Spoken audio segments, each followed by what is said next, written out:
पुराने वक्त में किसी गांव में एक आदमी रहता था जिसने एक घोड़ा पाल रखा था। उस आदमी के 4 बेटे थे। बाप के लिए तो वह चारों ही लाडले थे, लेकिन थे वह अव्वल दर्जे के बेवकूफ। जब वह आदमी मर गया तो उसके बेटों ने आपस में मशवरा किया कि बाप तो दुनिया से चला गया, अब इस घोड़े को कौन पाले। उन्होंने मिलकर फैसला किया कि घोड़े को काटकर आपस में तकसीम कर लेते हैं और हर भाई के हिस्से में घोड़े की एक एक टांग आएगी। लेकिन उनके लिए मुसीबत यह बनी कि घोड़े के बाकी जिस्म को कैसे बांटा जाएगा। घोड़े के पास खड़े यही हिसाब किताब लगा रहे थे कि इसी दौरान एक शख्स वहां से गुजरा। उसने इन चारों भाइयों से पूछा, भाइयों आप में किस बात पर आपस में इख्तिलाफ है, मुझे बताओ, हो सकता है मैं तुम्हारे मसले का कोई हल निकाल सकूं। चारों भाइयों में से एक ने जवाब दिया, हम 4 भाई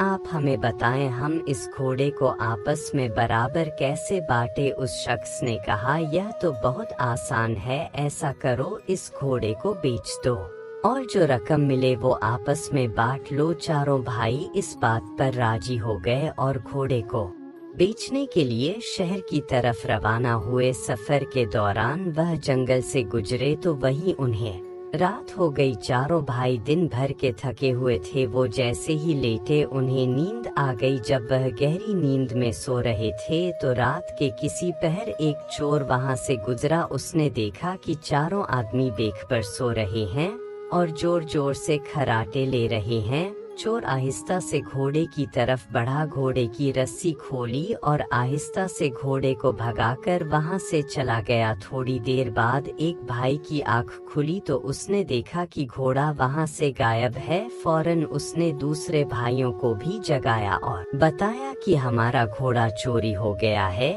एक भाई ने अंगड़ाई लेते हुए कहा, सो जाओ, रमजान खान ले गया होगा, सुबह देख लेंगे। सुबह जब चारों भाइयों की आंख खुली तो वह रमजान खान को ढूंढने निकल पड़े। रास्ते में उन्होंने एक ऊंट के पाँव के निशान देखे तो उनमें से एक भाई कहने लगा, यह देखो ऊंट के पाँव के निशान। दूसरे ने कहा, भाई यह किसी नर ऊंट के पाँव के निशान हैं। रा कहने लगा, यह ऊंट तो एक आंख से अंधा भी लगता है।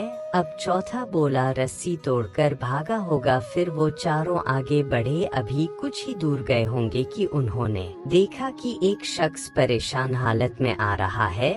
उसने इनसे पूछा, आप लोगों ने यहाँ कोई ऊंट तो नहीं देखा? इनमें से एक ने कहा, नर ऊंट। दूसरे ने कहा, एक आंख से अंधा भी था। तीसरे ने कहा, रस्सी तोड़कर भागा था। वो शख्स कहने लगा, तुम बिल्कुल ठीक कहते हो, यह बताओ ऊंट कहाँ देखा तुमने? उस पर उन्होंने यक जुबान होकर कहा, हमने ऊंट तो नहीं देखा, तुम आगे जाकर तलाश करो। वह शख्स कहने लगा, भाइयों तुम्हारे पास ऊंट से मुतालिक इतनी मालूमात है और फिर भी तुम इनकार करते हो, भला यह क्या बात हुई? हो सकता है तुम लोगों ने ही मेरा ऊंट चुराया हो। चलो बादशाह के पास चलते हैं, वही इस बारे में फैसला करेंगे। चारों भाई और ऊंट का मालिक बादशाह के दरबार की तरफ रवाना हो गए। रास्ते में जमीन पर उन्हें किसी इंसान के पैरों के निशान नजर आए। चारों भाइयों में से एक ने कहा, यह औरत के पाँव के निशान हैं। दूसरे ने कहा, यह घर से नाराज होकर निकली है। तीसरे ने कहा, भाई यह तो पेट से लगती है, यानी इसे बच्चा होने वाला है। बातें करते करते जब वह आगे बढ़े तो एक शख्स भागा भागा आया। उसने पूछा, भाइयों रास्ते में तुम लोगों ने किसी औरत को तो नहीं देखा? एक भाई ने कहा, वो जो नाराज होकर घर से निकली थी। अब दूसरा भाई बोला, मेरे ख्याल में पेट से भी थी। उसने कहा, हाँ बिल्कुल दुरुस्त कह रहे हो। तीसरे ने कहा, रात के वक्त घर से भाग गई थी। हाँ बिल्कुल ठीक, यह बताओ वह कहाँ है? चारों भाइयों ने फिर से यक जुबान होकर कहा, हमने तो उसे नहीं देखा, जाकर कहीं और तलाश करो। वह शख्स कहने लगा, मैं तुम्हारी बात पर कैसे यकीन कर लूं? तुम सब कुछ जानते हो और अब कह रहे हो हमें इसके बारे में कुछ मालूम नहीं। मेरी औरत यकीनन तुम लोगों के पास है। वह भाई कहने लगे, अगर तुम्हें हम पर शक है और हमारी बात पर यकीन नहीं तो आओ हमारे साथ बादशाह के पास चलो ताकि वह इस मामले का कोई फैसला करे। अब वो शख्स भी इनके साथ चल पड़ा। चलते चलते वह एक शहर में पहुंच गए। एक गली में उन्होंने एक शख्स से पूछा, यह रमजान खान का घर कहाँ है? उसने साथ वाले घर की तरफ इशारा किया। उसी वक्त एक घर से एक शख्स निकला और कहने लगा, रमजान खान मैं हूँ, कहो क्या बात है? वह भाई कहने लगे, कल रात तुम हमारा घोड़ा ले गए थे, वह हमें वापस कर दो। रमजान खान कहने लगा, मैं अपने घर पर हूँ, तुम लोग पागल हो, अहमक हो, भला मैं कैसे तुम्हारा घोड़ा ले गया? वह भाई कहने लगे, अगर तुम्हें इनकार है तो चलो बादशाह के पास चलो। अब यह सब बादशाह के दरबार में पहुंच गए। बादशाह ने इनसे पूछा, तुम लोग यहाँ क्यों आए हो, क्या बात है? उन्होंने कहा, हम इंसाफ के लिए बादशाह के हुजूर पेश हुए हैं। फिर सबने बादशाह को तमाम बात बारी बारी बता दी। ऊंट के मालिक ने कहा, जनाब इन लोगों ने पहले मेरे गुमशुदा ऊंट के मुतालिक तमाम बातें दुरुस्त बताई और फिर कहते हैं हमने उसे नहीं देखा। ऊंट को चुराने वाले यकीनन यही लोग हैं। मुझे इंसाफ चाहिए। दूसरा शक लगा, मेरी बीवी रात को घर से निकली है और इन लोगों ने उसके बारे में बिल्कुल सही मालूमात दी और साथ ही कहते हैं कि हमने उसे नहीं देखा। मेरी बीवी को अगवा करने वाले यही चारों हैं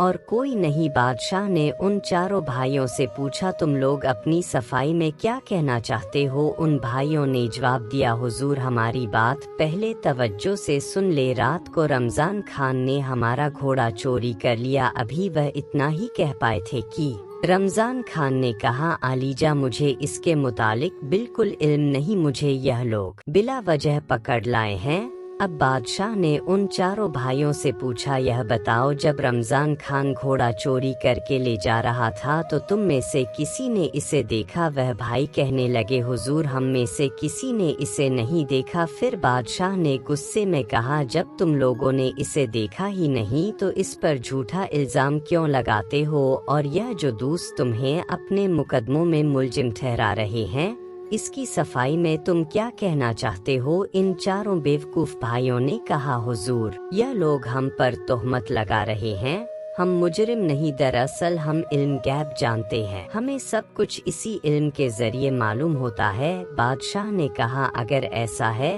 तो मैं तुम लोगों का इम्तिहान लूंगा और देखूंगा कि क्या वाकई तुम्हें इल्म गैब आता है या तुम बातें बना रहे हो। इसके लिए मैं एक चीज को दूसरी चीज के अंदर छुपा कर रखूंगा। अगर तुम लोगों ने सही तौर पर बता दिया तो मैं समझूंगा कि तुम लोग वाकई में गैब जानते हो और बेकसूर हो। फिर बादशाह ने एक अनार डॉट मंगवाया और उसे संदूक में बंद करके उनसे डॉट पूछने लगा, बताओ इस संदूक के अंदर क्या चीज है? वह चारों भाई एक दूसरे का मुंह तकने लगे। सबसे बड़े भाई ने कहा, कोई गोल गोल सी चीज है। दूसरे भाई ने कहा, इसके सर पर कोई छोटा ताज भी है। तीसरा कहने लगा, इसके बीज में दाने दाने हैं। चौथे ने कहा, क्यों नहीं कहते कि संदूक में अनार है? अब बादशाह को यकीन हो गया कि यह भाई सच्चे हैं और यह इल्म गैब जानते हैं। बादशाह ने रमजान खान से कहा कि इन भाइयों का घोड़ा वापस कर दो या इसकी कीमत अदा करो, और दूसरों से कहा कि जाओ तुम अपना ऊंट और यह अपनी बीवी को तलाश करें, क्योंकि यह भाई वाकई इल्म गैब जानते हैं। रमजान खान से घोड़े की कीमत वसूल करके उन चारों भाइयों ने उस रकम से भेड़ बकरियां खरीद ली और अपने गांव की तरफ रवाना हुए। दोपहर के वक्त वह एक जंगल में पहुंचे। वहां दरख्तों का साया था और ठंडी ठंडी हवा चल रही थी। चारों भाई थकन से चूर हो चुके थे, इसलिए वहीं बेखबर होकर सो गए। जब एक भाई की आंख खुली तो उसने देखा कि बकरी का एक बच्चा एक दरख्त पर चढ़ा हुआ है और भेड़ें जुगाली करते मुंह हिला रही हैं। उसने अपने भाइयों से कहा, चुपके से उठ जाओ। भाई पूछने लगे, क्यों, क्या हुआ? उसने कहा, बकरियां डंडे तोड़ रही हैं और भेड़ें हमें मारने के लिए आपस में मशवरा कर रही हैं। चारों भाई वहां से भाग निकले और भेड़ बकरियों को वहीं छोड़ दिया। एक भेड़ ने उनके पीछे पीछे भागना शुरू कर दिया तो एक भाई ने पत्थर उठाकर भेड़ पर दे मारा और कहा, भाइयों, एक को तो मैंने मार दिया है, अब जितनी जल्दी हो सके यहाँ से भाग चलो। जब वह काफी देर भागते रहे तो थक गए और उनकी सांसें फूलने लगी। भागते भागते वह रुके और एक ने कहा, गिनती करो, क्या हम सब मुकम्मल है या नहीं। यह कहकर चौथे भाई ने गिनना शुरू किया, लेकिन अपने आप को गिनना भूल गया और कहने लगा, हम तो 3 हैं, हमारा चौथा भाई गायब है। दूसरे ने कहा, ठहरो मैं गिनूं। फिर उसने गिनती शुरू की, यह 1, यह 2, यह 3, हम में से वाकई चौथा भाई गायब है। इसी तरह बारी बारी चारों ने गिनती की और हर एक ने अपने आप को नहीं गिना। वह समझते रहे कि चौथा भाई कहीं गुम गया है। दौरान वहां से एक घुड़सवार गुजर रहा था। जब उसने इन भाइयों की यह हरकत देखी तो समझ गया कि यह कोई अव्वल दर्जे के बेवकूफ हैं। उसने कहा, अगर मैं तुम लोगों की गिनती मुकम्मल कर दूं तो मुझे क्या मिलेगा। भाई कहने लगे, फिर हम सब तुम्हारे गुलाम बन जाएंगे, जहां तुम हमें ले जाओगे हम तुम्हारे साथ जाएंगे। घुड़सवार ने पहले एक